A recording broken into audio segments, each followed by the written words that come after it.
Hello বন্ধুরা, এটা হচ্ছে কাশ্মীর ভ্রমণের 3 নম্বর পার্ট।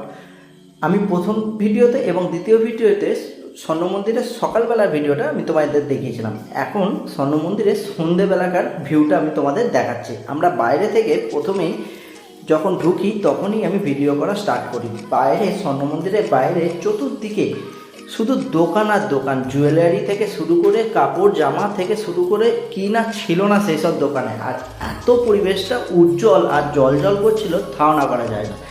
স্বর্ণ মন্দিরের ভেতরে ঢুকে আমার তো চক্ষু ছানা বড়া, এত সুন্দর লাগছিল জলের ওপর স্বর্ণ মন্দিরের পুরো ভিউটা, যে কি অপূর্ব লাগছিল তোমাদের বলে বিশ্বাস করা করতে পারবো না। আর এই হচ্ছে গেট, স্বর্ণ মন্দিরে ঢোকার এটা হচ্ছে মেন গেট। কি দারুণ লাইটিং, সত্যি অভাবনীয়। হোটেলে ফেরার কথা আমরা ভুলেই গেছিলাম, এতক্ষণ টাইম লাগিয়েছিলাম। আমরা লাস্ট বাসে করে আমরা হোটেলে ফিরি।